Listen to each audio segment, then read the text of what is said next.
Hola, ¿qué tal amigos? Una vez más aquí estamos con la segunda cápsula técnica de información que me gustaría compartir con ustedes.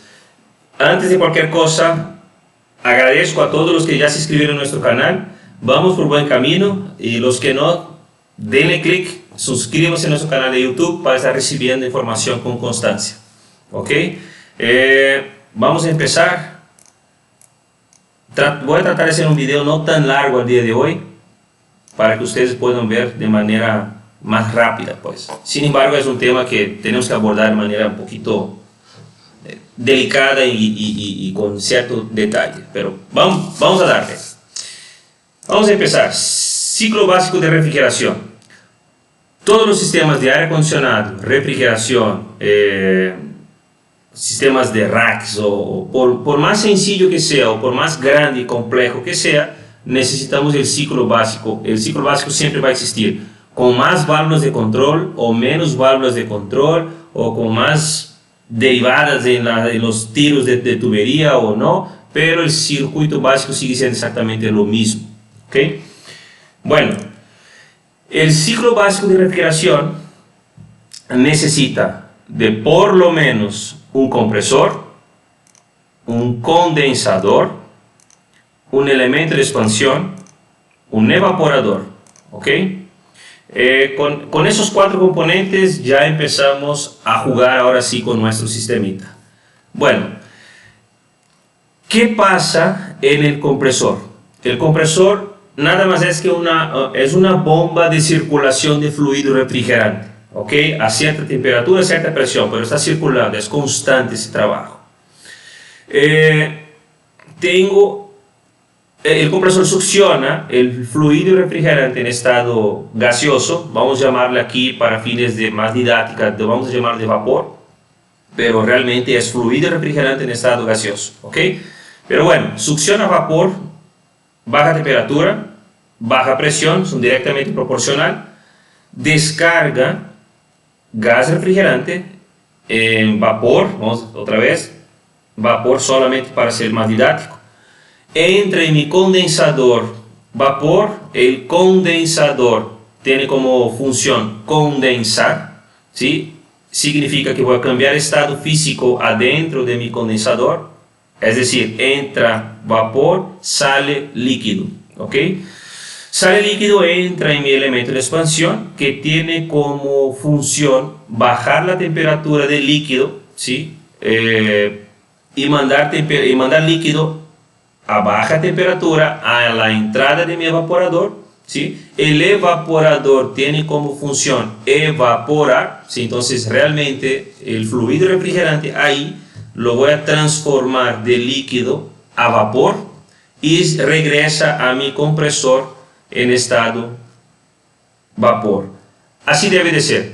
En un sistema puede que regrese líquido, vamos a ver eso más adelante, y si regresa líquido, ¿qué pasa? O qué puede pasar y cómo evito que eso suceda. El condensador debe de entrar líquido y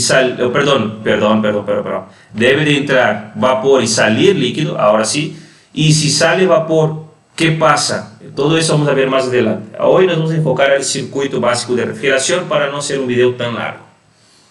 Bueno, el condensador, ayer vimos que una de las transferencias de calor era por aire forzado, ¿verdad? Entonces, si no se acuerdan, regresen al video de la cápsula 1, nociones termodinámicas, y ahí la van a ver. El objetivo del aire es, en el condensador, es agarrar la temperatura del ambiente, pasar por el serpentín, que voy a tener fluido refrigerante ahí en estado vapor y líquido, ¿sí? Voy a pasar ese flujo de aire con la temperatura de condensación, temperatura de ambiente externo, ¿sí? Y con ese gas, con ese aire, con la temperatura de condensación, el flujo de aire me va a ayudar a que el fluido refrigerante adentro del condensador se transforme totalmente en líquido, y en la salida del condensador tengamos solamente líquido. Importante, también hablamos en el video anterior, el flujo de aire, que es fundamental. Entonces, cuando el cliente o nosotros, o por alguna razón vemos que no voy a tener un flujo o intercambio térmico, un flujo de aire perfecto o un flujo de aire necesario para el perfecto funcionamiento de mi equipo, es importante hacerle ver al cliente o reubicar ese condensador o buscar una solución, porque si no, no va a funcionar, no va a dar el rendimiento que el cliente requiere o el rendimiento al cual nosotros diseñamos ese proyecto. ¿Ok? Bueno, eso en el condensador. Entre la válvula de expansión o capilar líquido subenfriado, es líquido ya que se enfrió en mi condensador, sale de mi válvula de expansión aún en estado líquido, ¿sí? Pero ya a baja temperatura, baja presión, entra en mi evaporador líquido y sale en el estado vapor. Tanto en el condensador cuanto en el evaporador, el fluido refrigerante está cambiando de estado. Cuando el fluido refrigerante cambia de estado físico, temperatura y presión en ese momento son constantes. Les voy a dar un ejemplo que podemos hacer en la casa. Si ustedes agarran una tinita o una olla y le ponen agua a hervir, el agua va a empezar a calentar, va a ganar calor, gana calor, gana calor, y va a llegar un punto que a nivel de mar, 100 grados, esta agua empieza a evaporar. En ese momento de intercambio de estado físico del agua, que en ese caso es nuestro fluido refrigerante, en el ejemplo, en ese momento la temperatura va a ser constante. Por consiguiente, la presión también, pero lo más sencillo de medir en la casa es la temperatura. Entonces, a nivel de mar, cuando el agua empiece a evaporar, va a ser 100 grados. Si nosotros pudiéramos agarrar ese vapor del agua, guardarlo y seguir inyectando calor, va a llegar un punto de que el vapor empieza a subir su temperatura. Entonces ya no va a ser 100 grados que está cambiando estado, ya va a ser 110, 120, 130 y va a seguir subiendo la temperatura. ¿Ok? Eso sucede también con el fluido refrigerante dentro de nuestro sistema. Tiene su temperatura y presión de cambio de estado. ¿Ok? Y en ese momento temperatura y presión son constantes, tanto en el evaporador cuanto en el condensador. ¿Ok? La diapositiva siguiente voy a explicar con un poquito más de detalle el porqué de todo eso. Bueno, aquí ilustramos un poquito más el estado físico del fluido refrigerante adentro de nuestro sistema. Después a futuro hablamos qué pasa si sale líquido, qué pasa si sale demasiado vapor, etc. ¿Ok? Nos enfoquemos al ciclo. En la salida del condensador tenemos algo que se llama subenfriamiento. ¿Ok? Y a salida del evaporador tenemos algo que se llama sobrecalentamiento. Hablando del condensador, ¿qué es el subenfriamiento? Subenfriamiento es un factor de protección, si queramos llamar de esa manera, que garantiza que al final de mi condensador va a salir solamente líquido, 100% líquido. De esa forma yo garantizo que en la válvula de expansión va a entrar solamente líquido. Hay sistemas que tienen un tanque de líquido que ayuda mucho en ese tipo de sistemas. ¿Ok? Y en mi evaporador es exactamente lo mismo. Si yo tengo líquido regresando a mi compresor, lo voy a quebrar, ¿sí? Otra vez, el compresor no comprime líquido, ¿ok?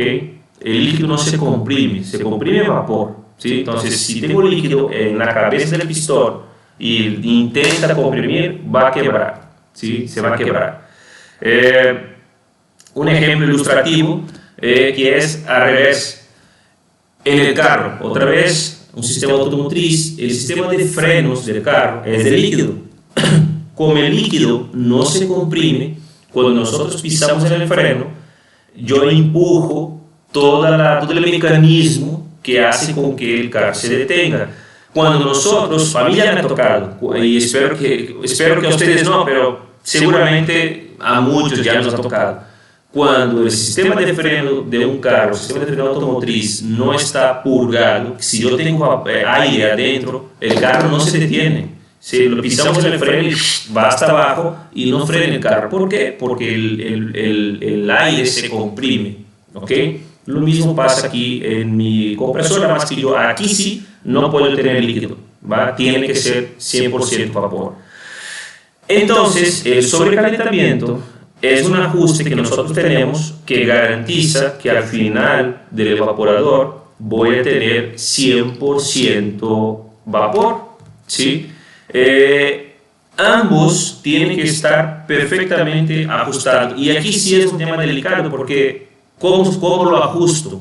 Giro ahora sí que giro tantas vueltas de la válvula para allá o para acá y a veces es un poquito confuso eso. Más adelantito en una otra cápsula le voy a hacer nada más una de subenfriamiento y después otra de sobrecalentamiento. Cómo se ajusta y cómo lo mido y etc. ¿Okay?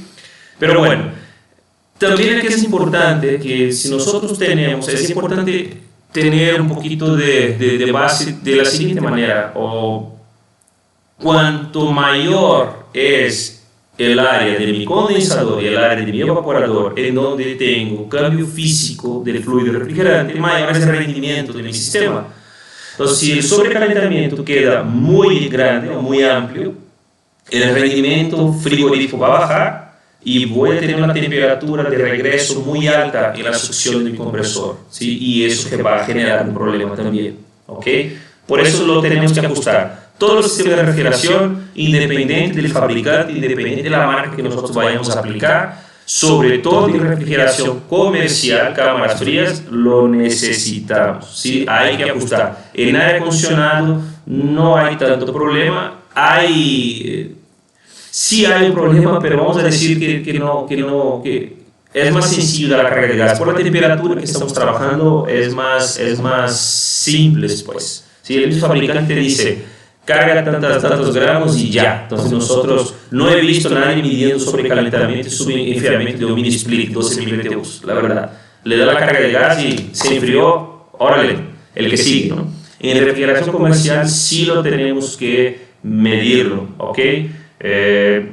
Otra capsulita, vamos a ver cómo se hace eso, cómo podemos nosotros ajustar esos dos parámetros.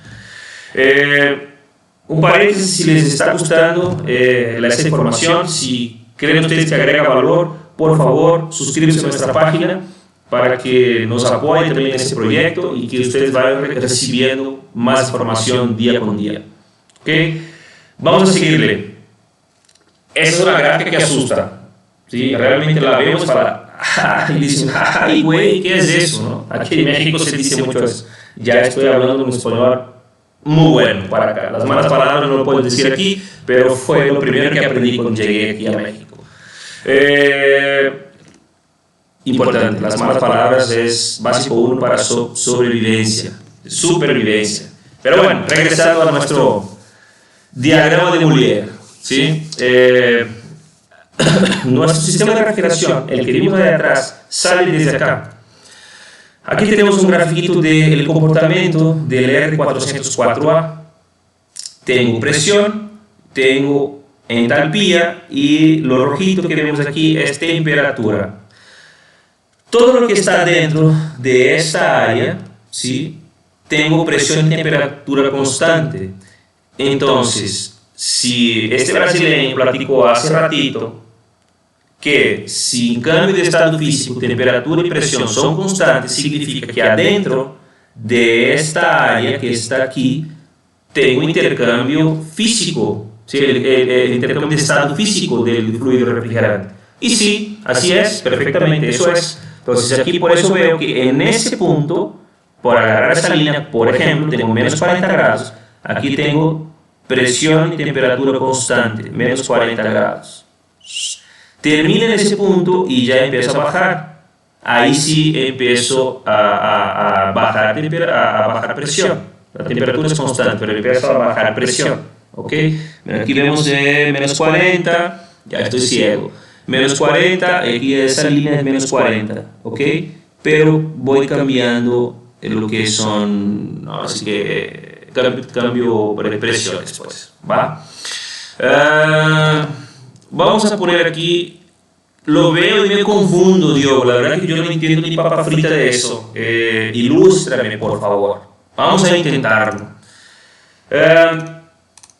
Aquí tenemos una línea que es el funcionamiento del compresor. ¿Por qué? Yo tomo temperatura o presión. Vamos a dar la temperatura más fácil, o presión, como ustedes gusten. Pero agarro el fluido refrigerante a baja presión y lo mando a alta presión. Temperatura, visualizando aquí en esa grafiquita. Esa línea roja me dice que está a menos 20 grados. ¿Ok? Entonces tengo una temperatura de evaporación, temperatura de retorno aquí de menos 20 grados. Y el compresor en su descarga lo voy a tener a 50 grados. Entonces tengo un incremento de temperatura, por consiguiente incremento de presión. Eso hace el compresor. ¿Ok? Tengo mi condensador que recibe ese gas refrigerante, ¿sí? Y va condensando aquí adentro. Entonces aquí adentro tengo temperatura constante, presión constante. Okay, tengo cambio de estado físico del fluido refrigerante. Y de ese punto en adelante empiezo a subir temperatura, subenfriamiento en este caso. ¿Sí? Es el ajuste que ahorita lo vamos a ver. Tengo después otro accesorio que es responsable por agarrar ese líquido y bajarlo a la temperatura de evaporación, que es nuestra válvula de expansión o nuestro capilar. Después sigue mi evaporador, que recibe el líquido, ¿sí? El fluido refrigerante en estado líquido, y los tengo que en la salida tengo que tener 100% vapor, y regresa a mi compresor y el ciclo empieza a dar la vuelta. ¿Ok?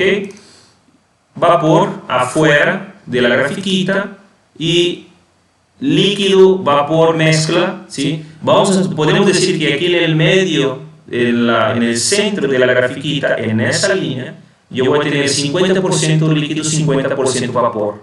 ¿Ok? Realmente aquí adentro es mezcla, estoy cambiando de estado físico. ¿Ok?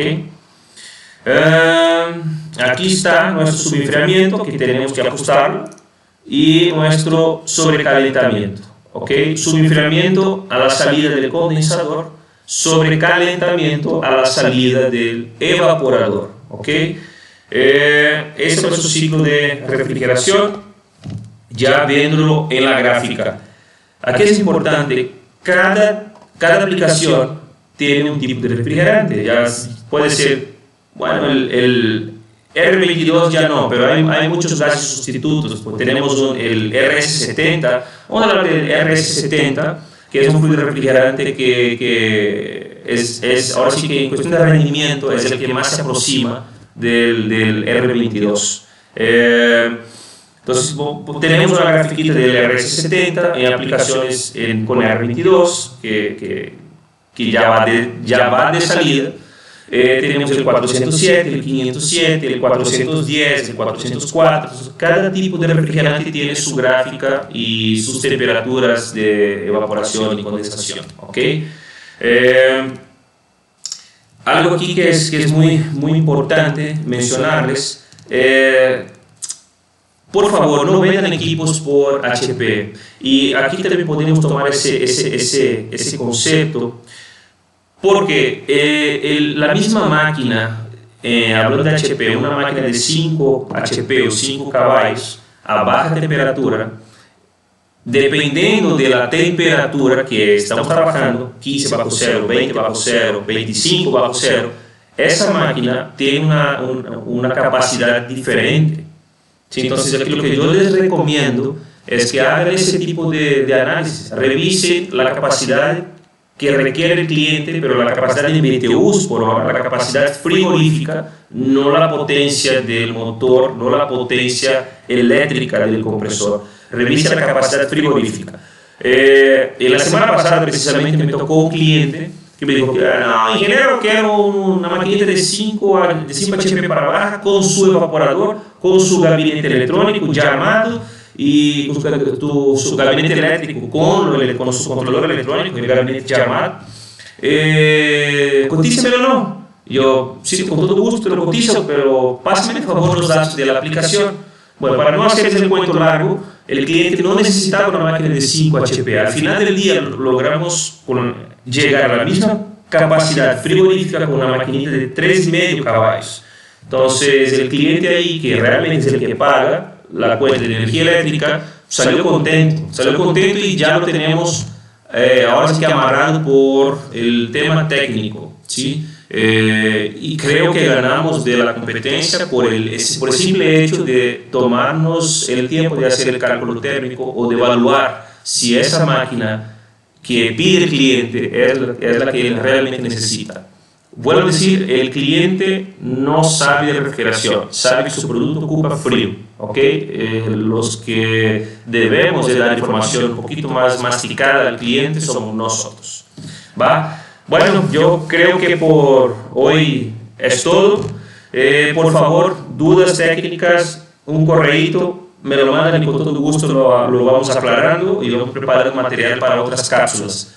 Cualquier tema que ustedes quieran abordar, por favor, mándenlo, también compártelo con toda confianza y nosotros tratamos de preparar una presentación. La idea es que no pasemos de entre 15 y 20 minutos para que no sea muy cansado. 20 minutos se me hace ya un poquito largo, pero bueno, vamos aprendiendo todos juntos acá, ¿ok? Y otra vez, suscríbanse a nuestra página de YouTube para que estén recibiendo con constancia información técnica. Muchísimas gracias, espero que les haya gustado esa platiquita, esa conversa. Si no, también mándenme un correo con su crítica constructiva y vamos buscando mejorar siempre para que sea más agradable todo ese tipo de información, la manera que ustedes perciben esa información, ¿sí? Creo que para mí eso es muy importante. Una vez más, no voy a decir, pero revisen las flechitas que están aquí abajo y una manita, por favor. Muchas gracias, espero que les haya gustado, nos vemos en la próxima cápsula. Cualquier cosita, estamos al pendiente, un abrazo, cuídense, bye.